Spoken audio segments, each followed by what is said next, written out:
सबको जय मसीह।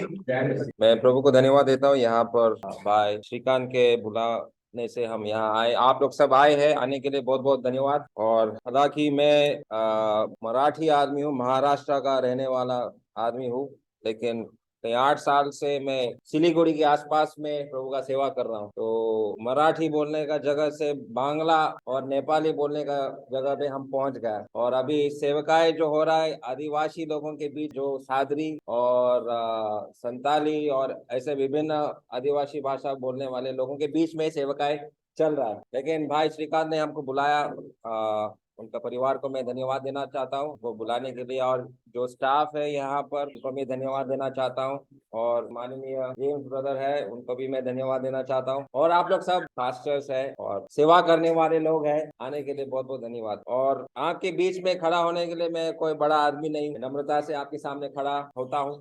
और कोई गलती अगर आप पता करेगा मेरे बोलने में, हिंदी में हो या वचन से, तो आप आकर मैं आपका बात सुनने के लिए भी तैयार हूँ। और जैसे ब्रदर ने एक श्रीकांत ब्रदर ने हमको तो बात बताया था कि पास्टर लोगों के सामने आपको बोलना है, तो मैं सोच रहा था कि मैं क्या बात करूं। You want me to use this mic, you can hear me right? Actually अभी बाइबल भी पकड़ना है, इसको भी पकड़ना है, थोड़ा सा put it in my pocket. Alright, ये ऐसा बुद्धि चाहिए, हमारे पास कमी है। ठीक है, तो स्पिरिचुअल लीडर्स के बारे में बात करने का मैं सोचा। What are spiritual leaders, what are they like, who are spiritual leaders? आध्यात्मिक नेता, या is that correct the word नेता, अगुवाई, ओके, ये कैसे होते हैं? तो उसके बारे में कुछ बातें हम सीखना चाहते हैं, देखना चाहते हैं बाइबल से, क्योंकि आप सब एक प्रकार से लीडर्स है। आप आपके जगहों पे, चर्च में हो या परिवार में हो या जो क्रिश्चियन समाज में जहां पर है, एक प्रकार से आप एक लीडर की तरह है। तो एक स्पिरिचुअल लीडर कैसा होता है, तो इस विषय में थोड़ा सा बाइबल से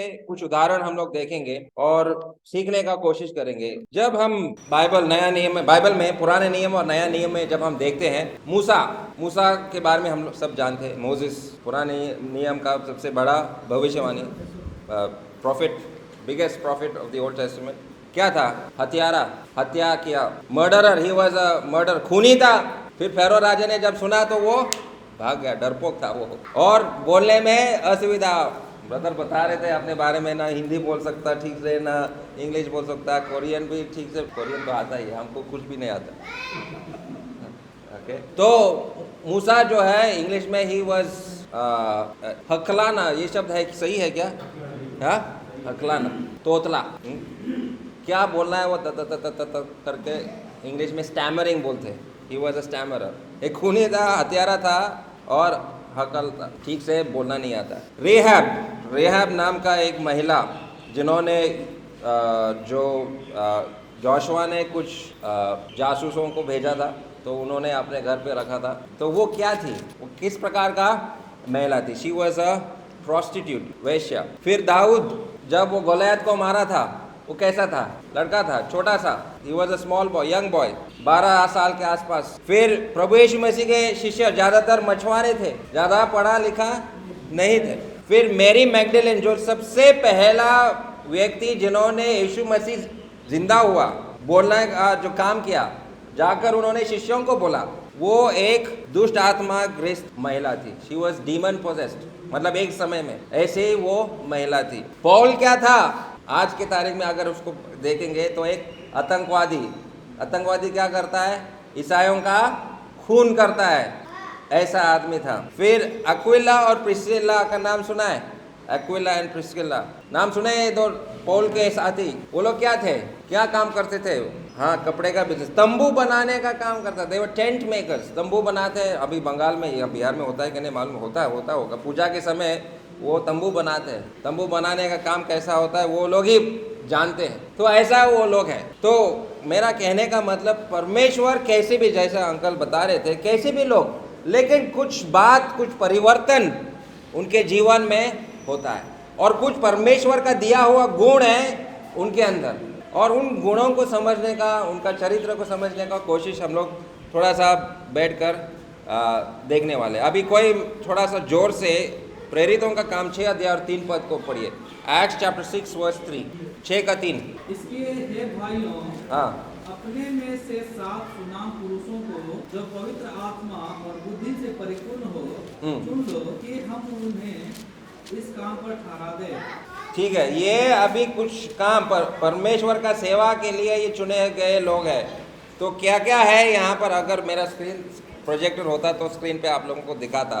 तो 3 महत्व चीज़ है यहाँ पर। सबसे पहला है, इंग्लिश में लिखा मैन ऑफ ऑनेस्ट रिपोर्ट, उसमें हिंदी में ऐसे लिखा है सुनाम पुरुषों। हाँ, सुनाम पुरुषों को चुनो। दूसरा है पवित्र आत्मा से परिपूर्ण, और तीसरा है बुद्धि से। 3 क्या चीज है? सुनाम, पवित्र आत्मा से भरपूर और बुद्धि से भरपूर। जब हम अपने आप को देखता है, फिट होता है क्या हम लोग यहाँ पर? जब मैं अपने आप को देखता हूँ डिस्क्वालीफाइड, क्वालिफाइड नहीं है। तो ये केवल संभव है जब परमेश्वर का अनुग्रह, जब मेरा उद्धार होता है, जब परमेश्वर का प्रेम मेरे अंदर है, तभी ये संभव है। नहीं तो मैं डिस्क्वालीफाइड, कब का डिस्क्वालीफाई हो गया। और बहुत सारे लोग डिस्क्वालीफाई हो गया और खेल रहा है, उसका कुछ वैल्यू है क्या? जो काम आप कर रहे हैं डिस्क्वालीफाई कब का हो गया, खेल रहा है, गोल मार रहा है। अरे उसमें कोई गोल होगा क्या? वहाँ पर ये होगा क्या? नहीं। Okay, so let us look at this. थोड़ा सा इन बातों को थोड़ा देखने का कोशिश करेंगे। Man of honest report, Sunam पुरुषों के बारे में जरा देखेंगे, याद करेंगे। किसी को वो याद है? पुराने नियम में एक आदमी था, सुनाम पुरुष था, जो बहुत क्लेश में, दुख में, यस, अय्यूब के बारे में जब हम देखते हैं, अय्यूब उसका पहला अध्याय और उसका 7 या 8 पद को जरा पढ़ो। I think it's verse 7। अय्यूब पहला अध्याय, जॉब चैप्टर 1 एंड वर्स 8 पद को पढ़ो। यहोवा ने शैतान से पूछा, क्या तूने मेरे दास अय्यूब पर ध्यान दिया है? क्योंकि उसके तुल्य खरा और सीधा और मेरा भय मानने वाला और बुराई से दूर रहने वाला मनुष्य और कोई नहीं है। हाँ, तो यहाँ पर वो शब्द जो अय्यूब का सुनाम शब्द, वह शब्द नहीं है, लेकिन और एक शब्द वहाँ पर आया है, खरा। तो ये खरा का मतलब जो है, जब अभी मैं मराठी बोलने वाला जगह से आता, महाराष्ट्र में हम लोग खरा बोल जब हम बोलते हैं, मतलब सच बोल, सच्चाई को बोलना। हम अपने दोस्तों के ऐसा गला पकड़ के ए खरा बोल, ऐसा हम लोग बोलते थे, गला पकड़ के खरा बोल बोलते थे। हाँ, ऐसा यहाँ बिहार में करते क्या? करते हैं? तो महाराष्ट्र में करते, इधर का मुझे रीति रिवाज मालूम नहीं है, लेकिन ऐसा गला पकड़ के बोलना है, मतलब हाँ सच बोल रहा हूँ मैं, नहीं तो मेरा गला काट दो। खरा बोल, सच बोलना, हमेशा मुंह से सच्चाई, कभी झूठ नहीं निकलता है। ओके, और परमेश्वर ऐसे लोगों को याद करता है। अभी किसके सामने परमेश्वर इसको याद कर रहा है? शैतान के सामने। शैतान अभी शैतान स्वर्ग कैसे गया ये बात मुझे मत पूछना, लेकिन शैतान वहाँ गया है और परमेश्वर बोला, देखो अय्यूब जैसा कोई नहीं है, कितना खरा आदमी है, कितना सच्चा आदमी है। तो क्या हम लोग ऐसे हैं? और खास करके पास्टर या इवेंजलिस्ट, प्रभु का दास जो होते हैं, हमेशा खरा बोलना चाहिए, सच बोलना चाहिए, ऑनेस्टी होना चाहिए। और एक आदमी जो जिसका उद्धार भी नहीं हुआ था, परमेश्वर ने उसको, उसका सच्चाई, उसका अच्छा काम के वजह से परमेश्वर ने याद किया। मालूम है, नया नियम में है, नहीं पेंटिकॉस्ट के बाद, क्रूस का समय नहीं, पेंटिकॉस्ट के बाद, प्रेरितों का काम में। कॉर्नेलियस, बिल्कुल सही, कॉर्नेलियस 10 और 4 में जब हम पढ़ते हैं, परमेश्वर ने उसको याद किया, स्मरण किया। वहाँ पे लिखा है, एक अच्छा आदमी परमेश्वर याद करता है। ऐसे लोगों जो हमेशा सच पर चलते हैं, परमेश्वर उनको याद करता है। फिर जैसे हमने खराज के बारे में बोला, अय्यूब के बारे में बोला, वैसे 1 कोरिन्थ 4 और 9 को पढ़ेगा। 1 Corinthians chapter 4 verse 9, वहाँ उसके बारे में क्या लिखा है, खरा के बारे में, खरे लोगों को परमेश्वर क्या करता है। 1 Corinthians chapter 4 verse 9।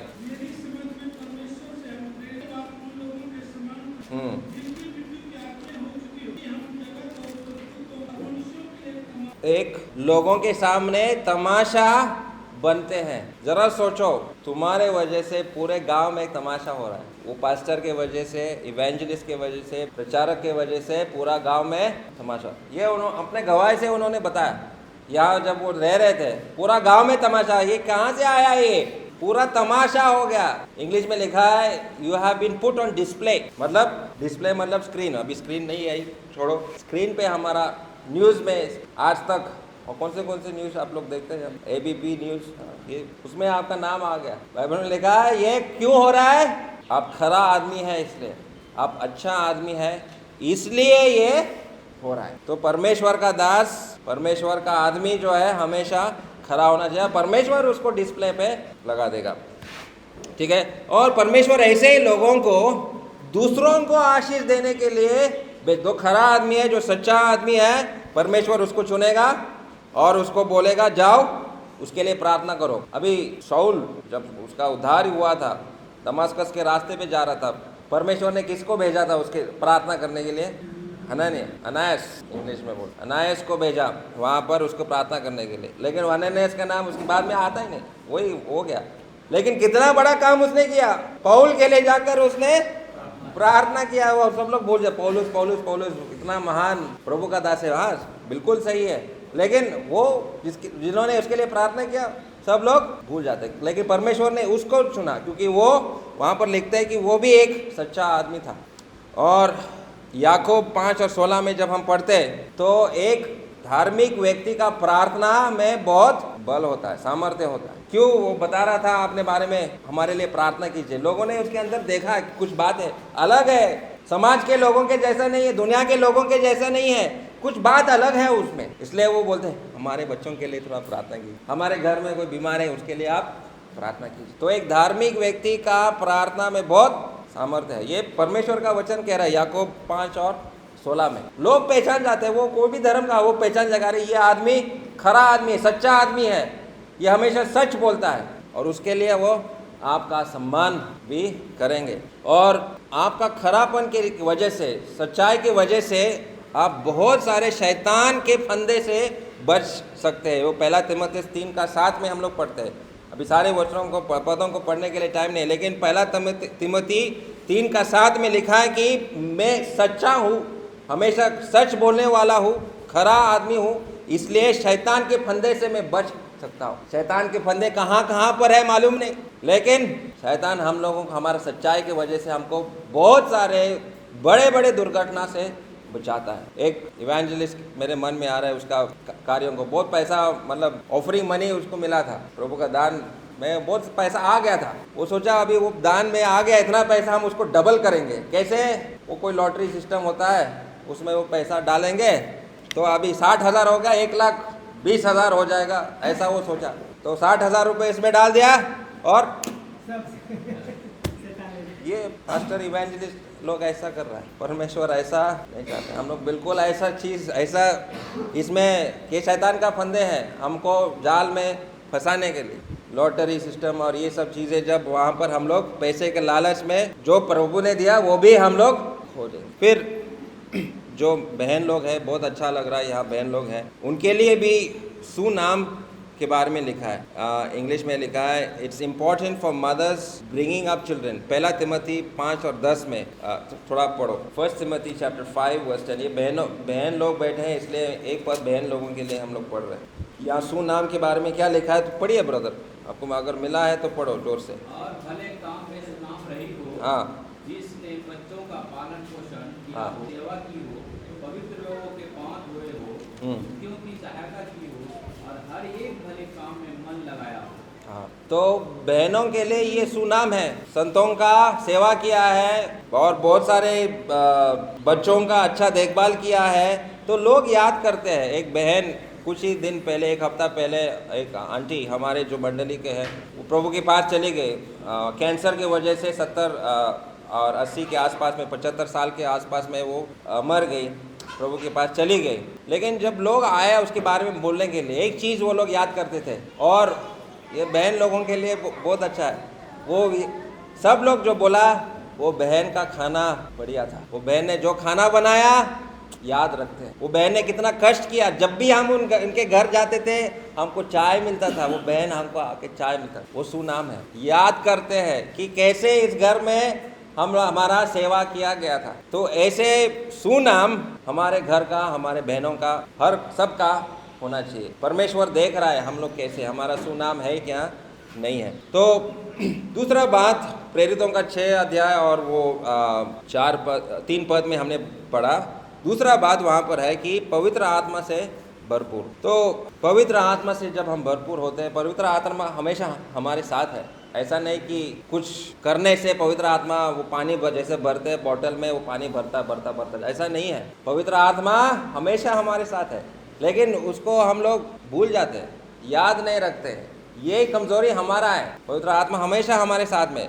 और पवित्र आत्मा, प्रेरितों का काम 2 और 4 में, आत्मा ने उन्हें बोलने की सामर्थ्य दी। बोलने की सामर्थ्य हमको पवित्र आत्मा से देता है। कैसे हम लोगों के सामने, आज आपके सामने अगर मैं खड़ा हूँ, ये केवल पवित्र आत्मा की वजह से। ब्रदर अगर कोरियन भाषा, कोरिया का आदमी होकर हिंदी भाषा अगर आपके सामने बोल रहा है, ये केवल पवित्र आत्मा का काम है और कुछ नहीं है। पवित्र आत्मा सामर्थ्य देता है हमको बोलने के लिए। और फिर उत्पत्ति 41, जेनेसिस चैप्टर 41, जेनेसिस 41 38 to 39 में जब हम देखते हैं यूसुफ के बारे में, यूसुफ याकूब का 11 नंबर बेटा है, करेक्ट, 11th सन, 11 नंबर बेटा है। जब वो फेरो राजा के पास जाता है तो फेरो राजा भी हैरान होता है, ऐसा ज्ञान हमने कभी देखा नहीं। लेकिन जोसेफ वहाँ पर अपने आप को बड़ा करता है, अरे मेरा ज्ञान इतना बड़ा है। लेकिन वो नहीं किया। क्या करता है?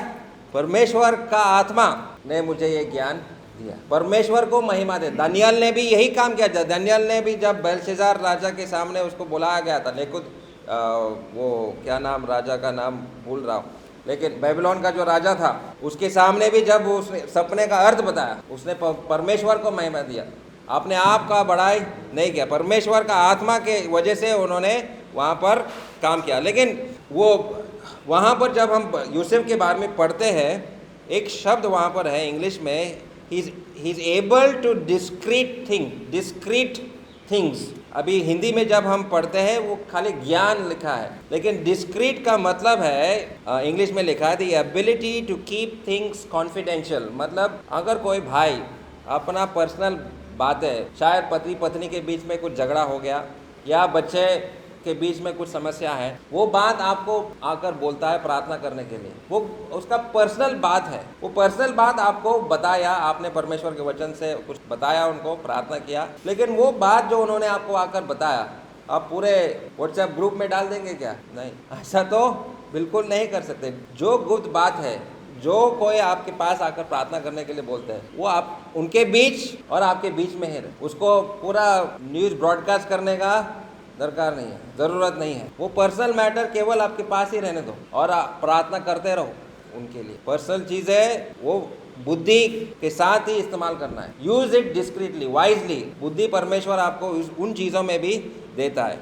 ओके, पवित्र आत्मा के बारे में हम लोग बात कर रहे हैं। तो the Holi spirit gives inspiration. और एलीहू नाम का एक व्यक्ति है, जानते हैं कौन है एलीहू? एलीहू नाम सुना है? कौन था एलीहू? ठीक है, अय्यूब के किताब में है। अय्यूब के किताब में हम लोग 3 मित्रों के बारे में पढ़ते हैं, लेकिन और एक चौथा एक मित्र आता है बाद में, एलीहू नाम है। मेरा विश्वास है कि वो एक प्रभु यीशु मसीह का एक चित्र है। एक मध्यस्थ करके आता है, परमेश्वर आकर अय्यूब से बात करता है बाद में, लेकिन अय्यूब से बात करने से पहले, परमेश्वर आने से पहले एलीहू आकर बात करता है। और एलीहू वहाँ पर पवित्र आत्मा के बारे में कहता है। अय्यूब उसका 32 अध्याय और 7 पद में ऐसे लिखा है कि समझने की शक्ति देता है। पवित्र आत्मा हमको समझने की शक्ति देता है। देखो, ज्ञान पाना अलग बात है, समझना एक अलग बात है, और वो समझ केवल पवित्र आत्मा देता है। और ये अय्यूब का 32 और 7 में हम लोग देखते हैं। फिर यशाया 11 अध्याय में जब हम देखते हैं तो वहाँ पर प्रभु यीशु मसीह का भविष्यवाणी किया कि प्रभु यीशु मसीह कैसा सेवा करेगा। प्रभु यीशु मसीह भी पवित्र आत्मा से भरपूर होकर ही उन्होंने सेवा किया। लेकिन वहाँ 2 अलग अलग सेवा है। विश्वासियों के लिए एक सेवा है और अविश्वासियों के लिए भी एक सेवा है। 2 तरफ से हमारा सेवा हो रहा है। विश्वासियों के लिए एक सेवा है और अविश्वासियों के लिए सेवा है। और वो अविश्वासियों का सेवा भी पवित्र आत्मा से भरपूर होकर ही हम लोगों को करना है। मदर टेरेसा के बारे में सब लोग जानते हैं, कलकत्ता में जो सेवा किया है। और एक मौका हमको मिला मदर टेरेसा का घर देखने के लिए। जब हम कलकत्ता गए था तो जो रन्ना घर मतलब रसोई घर के ऊपर में वहाँ पर मदर टेरेसा का कमरा था। वो कमरा आप भी जा सकते, कोई भी आज वहाँ जाकर देख सकते हैं। टूरिस्ट लोग फ्री में जाकर वो आप सब चीज़ें देख सकते हैं। तो हम भी गया था, देखने के लिए गया था। तो सोचो कलकत्ता का गर्मी कैसा है, 50 डिग्री तक जाता है और नीचे में रसोई घर है। रसोई घर के ऊपर में वहाँ पर वो रहती थी, बाइबल पढ़ती थी और जो जब भी सेवा करने का मौका में सेवा करती थी वहाँ पर। मेरा कहने का मतलब है जो काम उन्होंने किया अन्य जाति लोगों के लिए वो कोई साधारण आदमी नहीं कर सकता है। अगर परमेश्वर उसके साथ नहीं था तो वो एक काम बिल्कुल नहीं कर पाती। परमेश्वर उसके संग थी, इसलिए वो उन्होंने वो काम किया। पवित्र आत्मा का सेवा पवित्र आत्मा के जरिए ही अविश्वासियों का भी सेवा हम लोग करते हैं। जब मेरा बेटा बीमार हुआ था 1 साल पहला, मेरा बेटा बहुत बीमार हुआ था। सिलीगुड़ी में बहुत सारे डॉक्टरों को हमने दिखाया, मेरा बेटा ठीक नहीं हो रहा था। 5 साल का था, इससे थोड़ा सा बड़ा था मेरा बेटा उस टाइम पे। एक डॉक्टर के पास गया, 2 डॉक्टर के पास गया, 3 डॉक्टर के पास गया, पैसा जा रहा है लेकिन मेरा बेटा ठीक नहीं हो रहा है। तो सब लोग बोला आप सिलीगुड़ी में इलाज मत कीजिए, सिलीगुड़ी बेकार है, यहाँ से आप जाइए, बॉम्बे जाइए, कहीं और जाइए। तो हम बॉम्बे भी गए, बॉम्बे में गया, वहाँ पर भी कोशिश किया, बेटा ठीक नहीं हुआ। लेकिन लास्ट में हम बेंगलोर गए, बेंगलोर में बैप्टिस्ट हॉस्पिटल में हम लोग गए। अभी इतना मैं नॉर्थ इंडिया में घूमा, हॉस्पिटल में घूमा, वहाँ का सेवा मैंने देखा कि कैसे डॉक्टर लोग, नर्स लोग सेवा करते हैं। जब मैं बेंगलोर में गया बैप्टिस्ट हॉस्पिटल, क्रिश्चियन हॉस्पिटल में जब गया, वो डॉक्टर मेरा बेटा के लिए बोला मैं तुम्हारे बेटे के लिए उपवास रखा हूँ। डॉक्टर मुझे बोल रहा है मैं तुम्हारे बेटे के लिए उपवास रखा हूँ और मैं सही इलाज मैं उसको दे दूँगा। क्योंकि वो डॉक्टर को पता था मैं कितना घूम के आया हूँ और मैं वहाँ एक इवेंजलिस्ट का काम कर रहा हूँ। वो डॉक्टर को पता है कि मिशनरी है करके, इसलिए मैं इसका सही इलाज मुझे करना है। तो डॉक्टर भी बहुत डर गई, बोला मैं उपवास करके मैं दवा दे दूँ। मैं हैरान हो गया, अरे डॉक्टर के मुँह से ऐसा मुझे सुनने को मिला। तो सेवा अगर करना है तो पवित्र आत्मा से भरपूर होकर ही अन्य जाति के लोगों का सेवा भी आपको करना है। तो तीसरा बात वहाँ पर प्रेरितों का काम 6 अध्याय 3 पद में बुद्धि से भरपूर। अभी कौन सा बुद्धि से हमको अपना दिमाग को भरना है? संसार में बहुत सारी चीज़ें जो बुद्धि है जो हम अपना समय बर्बाद कर सकते हैं। व्हाट्सएप पे हो या यूट्यूब पे हो, सोशल मीडिया जो है बहुत सारी चीज़ों से भर जाता है और वो हमारे दिमाग में भर जाता है। तो कौन सा बुद्धि से हम लोगों को अपना दिमाग को भरना है? परमेश्वर के वचन से ही हम लोग जानते हैं, परमेश्वर के वचन से ही। और दुनिया जो है मूर्ख बनते जा रहा है, मूर्ख बनते जा रहा है। अभी सिलीगुड़ी का ऐसा खबर था कि एक नौजवान लड़का ने सुसाइड किया। क्यों? क्योंकि वो नौजवान लड़का और एक लड़का से प्रेम कर रहा था और उसने उसको धोखा दिया। अरे ये क्या ज़माना आ गया, सिलीगुड़ी में लड़का लड़का से प्रेम करता है और सुसाइड करता है। ये हमारा भारत देश का अवस्था ऐसा हो रहा है, लड़का लड़का से, इंग्लिश में इसको होमोसेक्सुअलिटी बोलता है। और हमारा देश भी मूर्खता के ओर बढ़ता जा रहा है। एक दार्जिलिंग का ड्राइवर हम देखा, दार्जिलिंग का टैक्सी का ड्राइवर है, लड़की की तरह ड्रेस करके वो गाड़ी चला रहा है। अगर अरे ये क्या है यार, ये टैक्सी ड्राइवर है लेकिन लड़की का ड्रेस पहनकर टैक्सी चला रहा है और पैसेंजर आता है, उठता है उसके गाड़ी में। और अरे ये क्या दिन देखने को मिल रहा है हम लोगों को कि ऐसे ऐसे चीज़ें हमारा देश में हो रहा है। को दुनिया क्या है, समझदार नहीं बन रहा है, मूर्ख बन रहा है, मूर्ख बन रहा है। शैतान ने आदम और हवा को बोला तुम ये फल खाओ, तुम परमेश्वर जैसा बनोगे। शैतान बिल्कुल झूठ बोला, हम मूर्ख बन रहे हैं। जैसा ज्ञान हमारा बढ़ता जा रहा है उतना मूर्ख हम लोग बनता जा रहा है।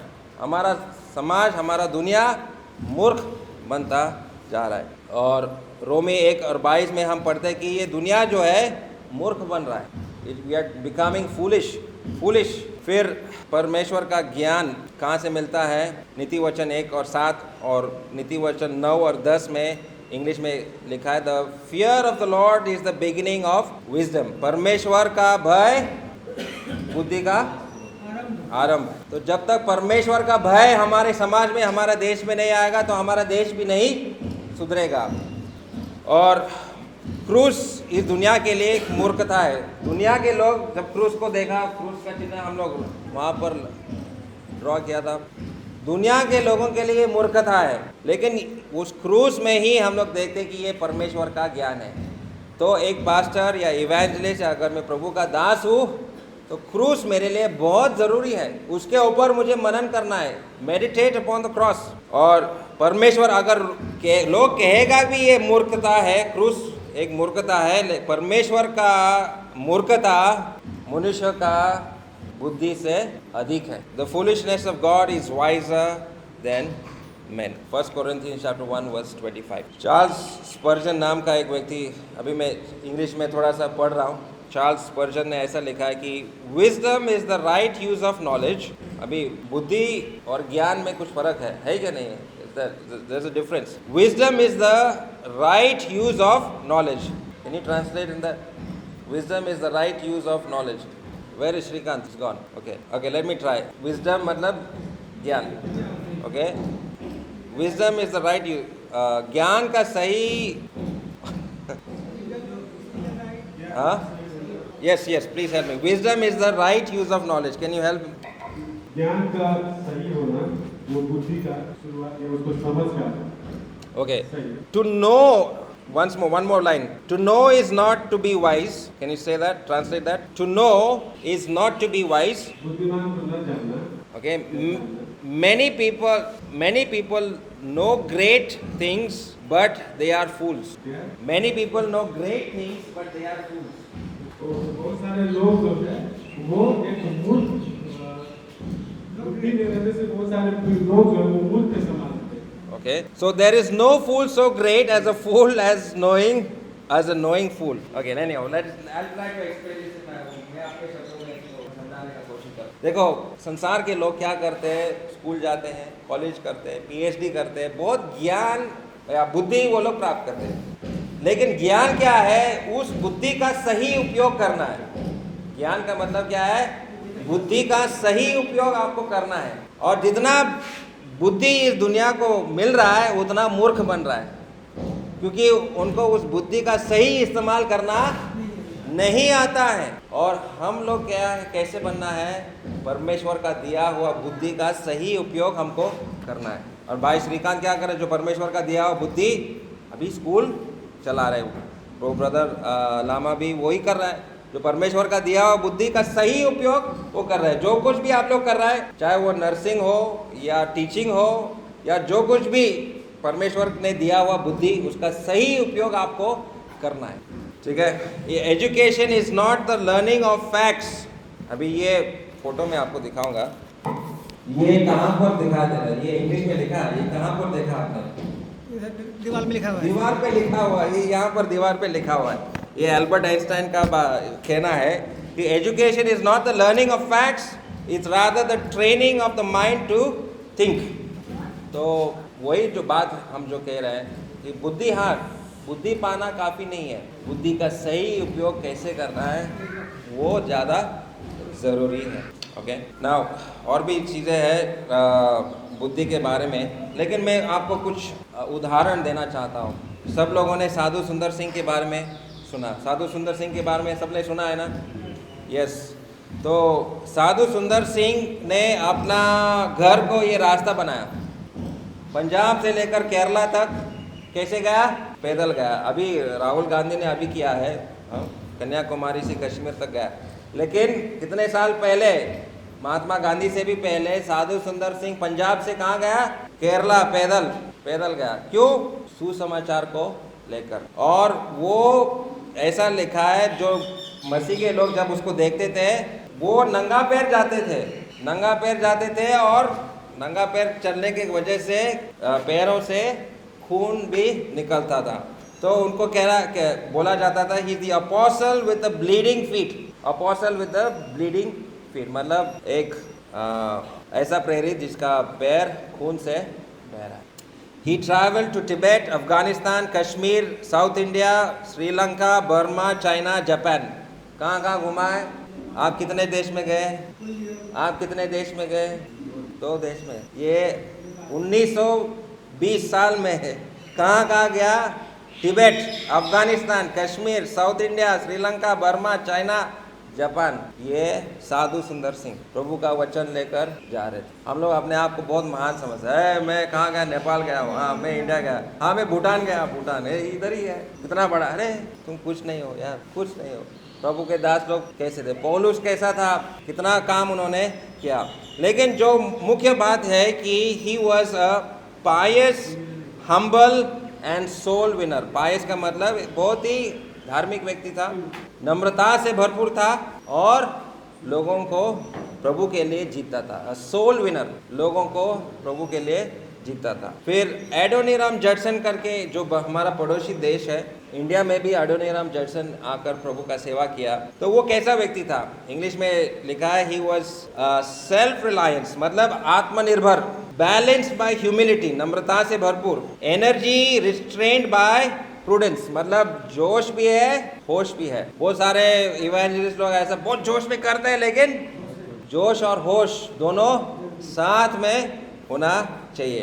एंड सेल्फ फॉरगेटफुलनेस, मतलब अपने आप को भूल जाता, दूसरों को आगे मैं पीछे। Courage and passion for souls, दूसरा ये भी ऐसा व्यक्ति कि लोगों को प्रभु के लिए जीतना, लोगों को प्रभु के लिए जीतना, ये एडोनिराम जडसन का है। फिर और एक इंडियन के बारे में हम बताएंगे, भक्त सिंह का नाम सुना है। भक्त सिंह एक पंजाबी व्यक्ति था जिन्होंने प्रभु यीशु मसीह पर विश्वास किया। भक्त सिंह ऐसा व्यक्ति, इसके बारे में कह रहा है, अ मैन ऑफ प्रेयर, प्रार्थना का आदमी था, a heart to serve, he made no appeals for steadfast, he made no appeals, मतलब भक्त सिंह का बारे में कोई किसी ने सुना नहीं? एनीबडी हैज हर्ड ऑफ भक्त सिंह? नो। ओके, भक्त सिंह ने लगभग 60,000 मंडलियों को स्थापित किया हमारा देश में। Around 60,000 assemblies, churches in India began through the ministry of भक्त सिंह। कालिम्पोंग में भी उनका एक बहुत बड़ा मंडली है, और सिलीगुड़ी में है, नेपाल में है, भूटान में है, आंध्र प्रदेश तो भरा हुआ है उनके चर्चेस के साथ, भक्त सिंह फेलोशिप बोलते हैं उनको। फिर पंजाब में उनके बहुत सारे मंडलियाँ उन्होंने शुरू किया। तो वो उसके बारे में, ये भक्त सिंह के बारे में हम बता रहे हैं कि he was a man of prayer, प्रार्थना का आदमी था, ये हार्ट टू सर्व, सेवा करने के लिए उसका दिल हमेशा था। ही मेड नो अपील्स, मतलब हम लोग अपील करते हैं कि आज अभी हमको ये इतना पैसा चाहिए हमारा घर के लिए, या हमारा बच्चों के पढ़ाई के लिए, या ऐसे चीज़ के लिए, या वैसे चीज़ के लिए हम लोग चिट्ठी लिखता है। वो कभी ऐसा अपील नहीं करते थे। He was steadfast and unmovable, abounding in the work of the Lord, मतलब परमेश्वर के काम में हमेशा लगा रहता था, कोई आराम नहीं है। 7 दिन वो काम कर रहा था, कहीं ना कहीं मीटिंग होता रहता था, ऐसा वो व्यक्ति था। तो इस प्रकार से कुछ उदाहरण हम लोग देखें कि कैसे एक प्रभु का आदमी कैसा होना चाहिए। 3 चीज़ें हमने आज देखा, तो 3 चीज़ें ज़रा बताएंगे, वो क्या थे? सुनाम, पवित्र आत्मा से भरपूर और बुद्धि से भरपूर। तो इस प्रकार से हम लोग कुछ क्वालिटीज़ एक प्रभु का जन में होना चाहिए। अगर आप पास्टर है, अगर आप इवेंजलिस्ट है, अगर आप प्रभु का सेवक है, तो ये चीज़ें आपके अंदर पाया जाना चाहिए और परमेश्वर आपका उपयोग करेगा।